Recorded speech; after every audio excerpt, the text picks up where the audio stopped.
Hello there, this is fairbuynovioptions.com.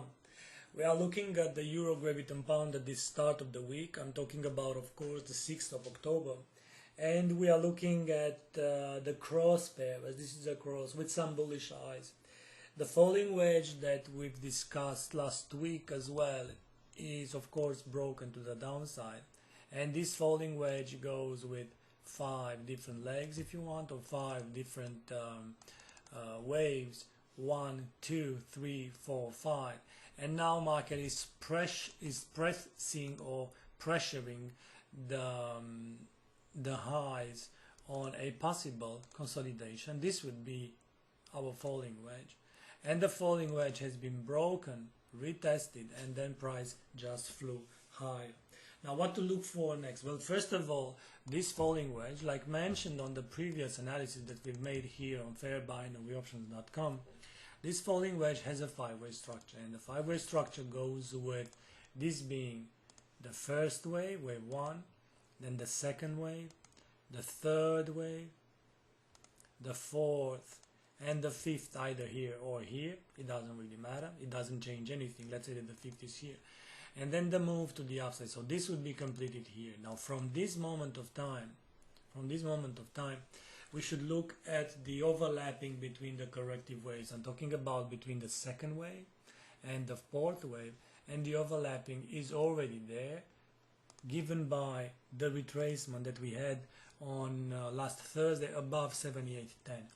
All right, what should we do? What should we look for next? Normally, this is a terminal impulsive move, but it depends very much on what kind of a place or pattern it appears on. If it is a fifth wave in an impulsive move, then the terminal impulsive move should be completely retraced, and we are talking about here 0.8064 levels that should be completely retraced around here.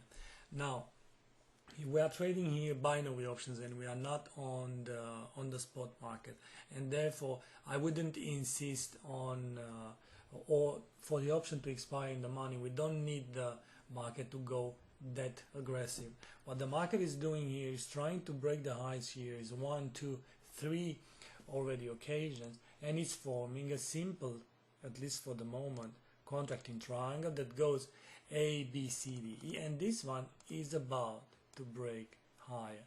It still needs a bit of a leg lower.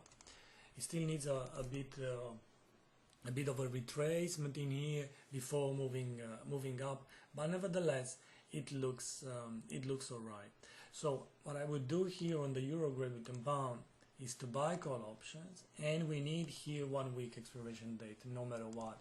So we are not talking about end of day or stuff like that, but we need end of week expiration date for next Friday. It's going to be interesting because on Thursday we're going to have the Bank of England, and Bank of England coming on the market.